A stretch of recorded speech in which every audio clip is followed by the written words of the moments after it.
Salut les potos, vidéo assez spéciale car aujourd'hui on va revenir ensemble sur la fin de Tokyo Revenger.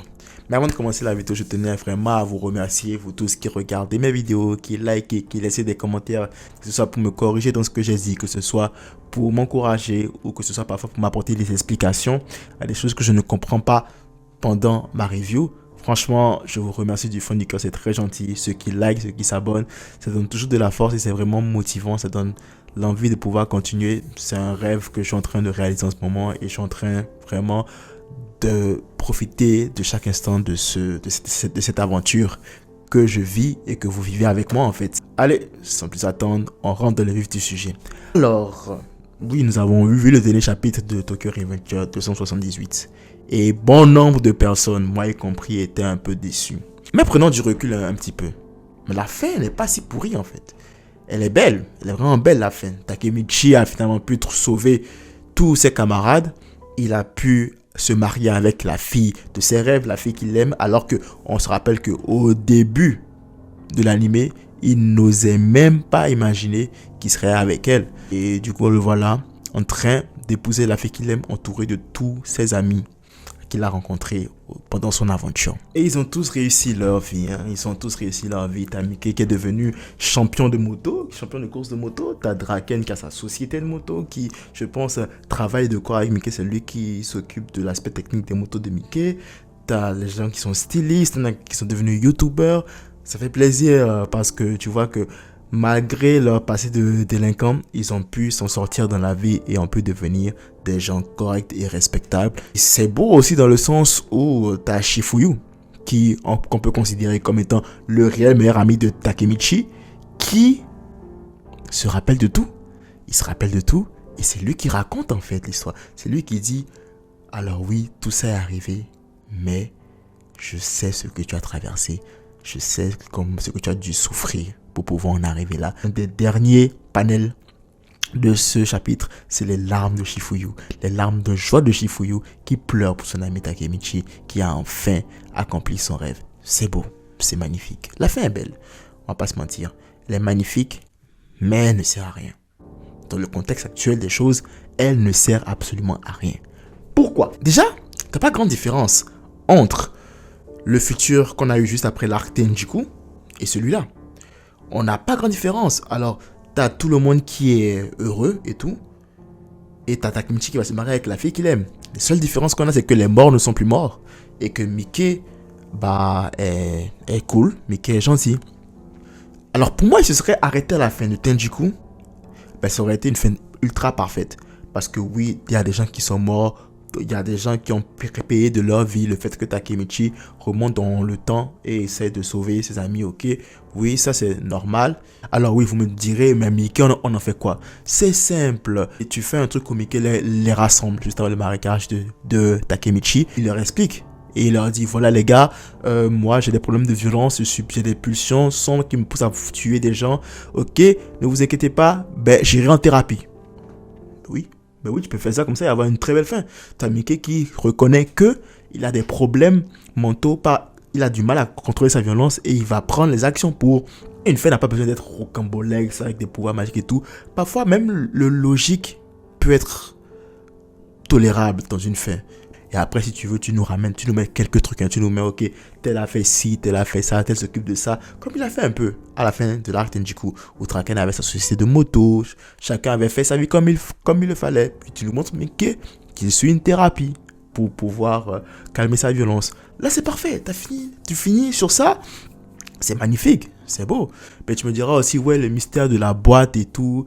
La boîte où il devait se retrouver plus tard et qui après dans l'arc précédent a servi à Mickey pour dire à Takemichi que voilà, il a des problèmes de violence et tout. Ouais, ce truc scénaristique qui a été fait avec la boîte temporelle, elle a juste servi en fait à Mickey à annoncer à Takemichi que voilà, qu'il a des problèmes de violence, de ne pas le sauver. Bon, franchement, on aurait pu s'en passer. On aurait pu s'en passer dans cet arc parce que finalement, ça nous aura l'idée à un arc qui fait aucun sens en fait. Après, tu me diras, L'arc est nécessaire pour comprendre le mécanisme de voyage dans le temps. Il y avait cette question-là de comment est-ce qu'il faut voyager dans le temps qui était encore irrésolue jusque-là. Est-ce que vraiment à la fin de Tokyo Revenger, on peut dire qu'on comprend vraiment comment ça marche ce voyage dans le temps? Déjà, je trouve que l'explication qu'ils nous ont donnée vers la fin du manga était précipitée. Tu peux pas expliquer un tel concept sous quoi, 2-3 chapitres? Tu te sers d'un flashback qui dure 2-3 chapitres pour nous expliquer un concept aussi important que le voyage dans le temps, mais ça marche pas. Et en plus, au lieu de nous apporter des réponses claires et concises, ça nous fait encore nous poser beaucoup plus de questions. Regarde, on va voir ça ensemble. Shinichiro tue l'itinérant pour avoir acquis le pouvoir de remonter dans le temps. Ok, il se suicide pour pouvoir déclencher le pouvoir. Ça marche, jusque-là tout va bien. Il touche Takemichi. Il transmet le pouvoir à Takemichi. Ok, d'accord. Là, il meurt. Ok, sans souci, il n'y a pas de problème, il est mort, il a perdu le pouvoir. Ok, on accepte ça. Takemichi se fait bousculer par quelqu'un. Ok, Takemichi se fait bousculer sur le train. Et il meurt et il revient à la vie en remontant dans le temps. Ok, son pouvoir est activé. D'accord. On a compris que Naruto, le frère de sa meuf là, est le catalyseur. Son catalyseur à lui. Jusque-là, d'accord, ça va. On découvre après que Mickey aussi est le catalyseur de Takemichi. Pourquoi est-ce que Mickey est le catalyseur de Takemichi? Ça, on n'a eu aucune explication. Déjà, Naruto et Mickey les catalyseurs. Aucune explication par rapport à ça. C'est pas grave, on continue. Takemichi meurt contre Mickey. Alors techniquement, est-ce qu'il n'est pas déjà mort une deuxième fois? Et que comme Shinichiro, normalement, il ne devait plus pouvoir utiliser le pouvoir de remonter dans le temps. Dans ce cas, Shinichiro n'avait pas de catalyseur. En fait, je réfléchis à haute voix comme ça, mais c'est beaucoup de questions que tu te poses quand tu lis les flashbacks qui sont censés t'expliquer en fait le déroulement, comment ça marche, le pouvoir de remonter dans le temps. Donc, ça veut dire que pourquoi est-ce que Takemichi, en mourant, suffit qu'il touche la main de Mickey et il remonte dans le temps? Là encore, ça passe. Mais là où ils ont dépassé la ligne, c'est comment est-ce que vous remontez dans le temps et que, d'accord, j'accepte que Takemichi ait la mémoire. Mais pourquoi Mickey, le catalyseur de Takemichi, aussi retrouve la mémoire? On avait déjà vu auparavant que Naoto, qui était le catalyseur de Takemichi, quand Takemichi remontait dans le temps, et Naoto n'avait pas forcément la mémoire de ce qui se passait. Non, Naoto vivait dans son époque, ça termine à lui. Mais pourquoi est-ce que lorsque Takemichi a touché Mickey, lorsque Takemichi au bord de la mort serre la main de Mickey, je pense qu'il est mort en fait, Takemichi, déjà comment il remonte dans le temps, bref. Et boum, ça y est, c'est fini, remonter dans le temps, puis là il voit Mickey et les deux se connaissent, les deux savent ce qui s'est passé et donc c'est comme ça que vu que les deux savent ce qui s'est passé, ils ont changé le cours de l'histoire pour avoir le happy ending qu'on a maintenant. Ça fait beaucoup de choses qui ne font pas de sens et ce arc là en plus franchement il était inutile.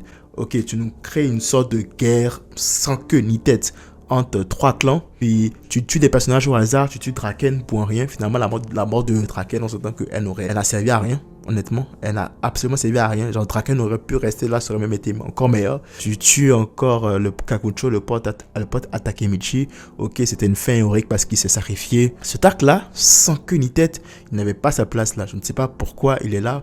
Il ne sert à rien, si ce n'est que à essayer d'expliquer le problème de voyage dans le temps. Chose que tu aurais pu foutre dans l'arc Tenjiku. Carrément, tu aurais pu la mettre dans l'arc de Tenjiku. Je ne sais pas, moi. Tu profites du fait de combattre Mickey et Izana pour peut-être déclencher la fureur de Mickey. Et là, tu as quelqu'un qui vient expliquer que voilà, c'est comme ça se passe, les pulsions. Et là, on a une explication sur le truc du voyage dans le temps. Et d'ailleurs, je proposais qu'à la place du mec balafré qui a été désigné comme celui qui connaissait, qui connaissait comment ça marchait l'affaire de remonter dans le temps, au lieu de le prendre lui, prendre Hanma, tu peux prendre Kisaki. Kisaki aurait été meilleur parce que pendant un moment, on a tous cru que Kisaki pouvait remonter dans le temps. Tu aurais pu capitaliser sur ça. Tu aurais pu prendre Kisaki et faire de lui peut-être aussi un voyageur dans le temps ou quelqu'un qui est familier avec le concept. Genre, ça aurait été meilleur. Et je pense que voir après Kisaki aurait été une meilleure idée, aurait amené une meilleure hype au milieu des fans.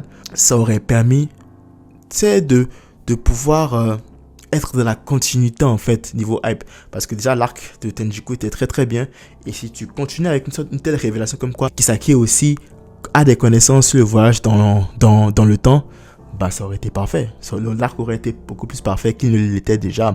Enfin, après je ne suis pas scénariste et tout, mais je pense que tu sais, il y avait moyen de ne pas se passer de cet arc là qui, en fait, selon moi, finalement, cet arc, tout ce qu'il a fait, c'est gâcher un peu l'œuvre, en fait. C'est gâcher le travail que Waki a fait tout au long de cette œuvre. Sur la construction de l'œuvre, tout ce qu'il nous a fait vivre.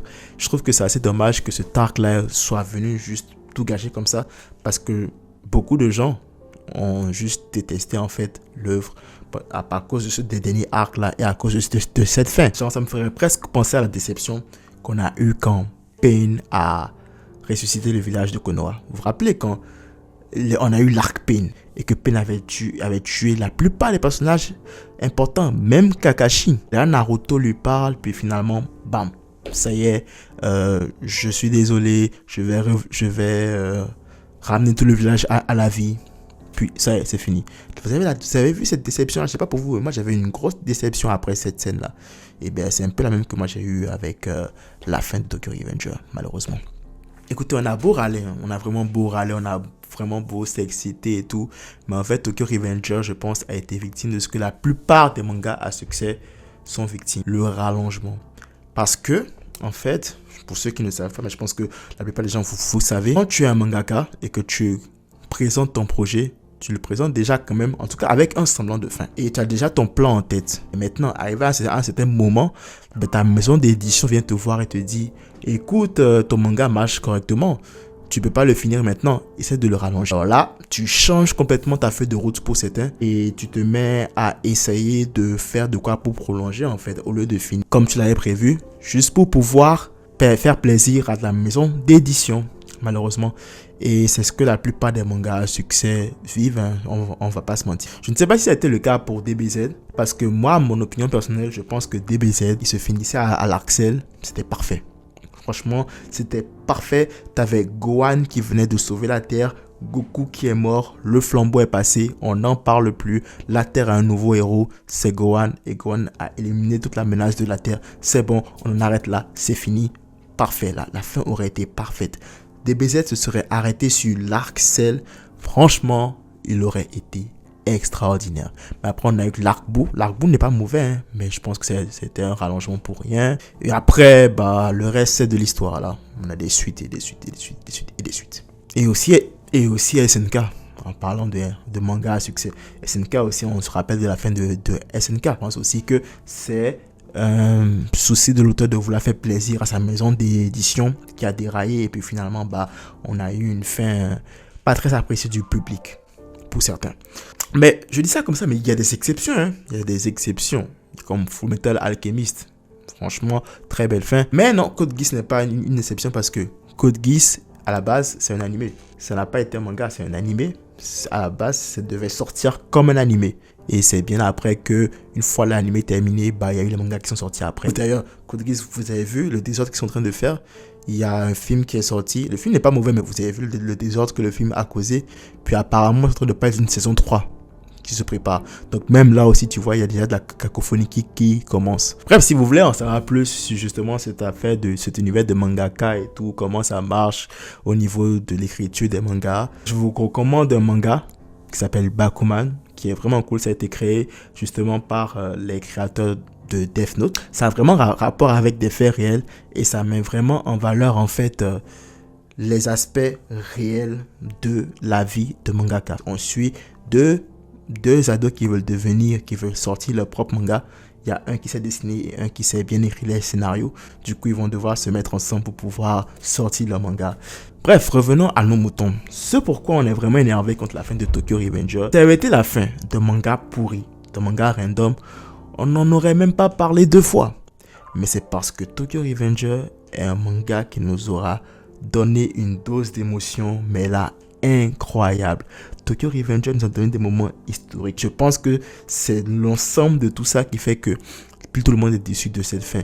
Parce que tu ne peux pas nous vendre du rêve autant. Tu ne peux pas nous avoir pondu masterclass sur masterclass sur masterclass comme arc. Je pense que beaucoup de gens l'ont vu comme une insulte à l'œuvre au complet. Et c'est tout à fait normal hein, quand tu repenses un peu à comment est-ce que ça finit. Bah, ça fait pas honneur en fait à tout le travail que Wakui avait fait jusque-là. Mais bon, vous savez, c'est la vie. Ce qui est fait est fait. Et tout ce qu'on peut faire maintenant, c'est remercier Wakui pour le travail qu'il a fait. Parce que malgré que la fin soit pourrie, comme je l'ai dit tout à l'heure, ce manga-là nous aura donné de très beaux moments.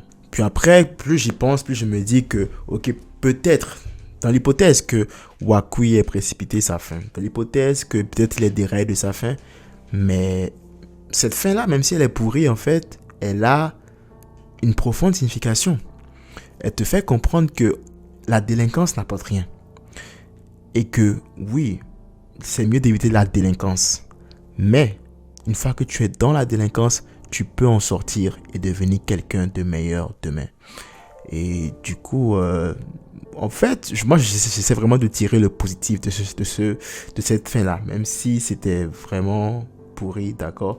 Mais si on essaie de se focaliser sur le positif, et ben, cette fin n'est pas si terrible que ça. Hein, parce que déjà, elle nous fait, comme je l'ai dit, elle nous montre nos héros qui ont réussi la vie.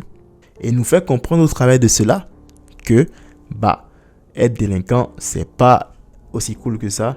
Et qu'au final, même si tu es tombé dans la délinquance, tu peux toujours en ressortir, grandir et réussir ta vie. Ce manga nous aura fait rêver. Ce manga nous aura fait kiffer. Et je sais que personnellement, et pour beaucoup de fans de manga, lire Tokyo Revenger a été un réel plaisir. Voilà, c'était tout pour cette petite revue, petit retour sur la fin de Tokyo Revenger, réaction à froid. J'espère que cette vidéo vous a plu. J'en ferai quand même des pas mal comme ça par rapport à autres animés, que ce soit pour la revue complète de l'animé ou pour la revue d'un chapitre en particulier. Bref, il y aura beaucoup de nouvelles choses qui vont se rajouter à la chaîne dans le courant des jours. Si vous avez même aimé la vidéo, n'hésitez pas à liker, à vous abonner et à laisser un commentaire, ça fait toujours plaisir. Laissez-moi savoir si c'est votre ressenti par exemple en commentaire. Laissez-moi savoir si j'ai dit de la merde pendant ma revue. Écoutez, ça fait toujours plaisir de lire, ça fait toujours plaisir de répondre. Je serai prêt à débattre avec vous. C'est toujours bien, dans le calme et le respect. D'ici là, prenez tous soin de vous et de vos proches. Et que la force vous accompagne.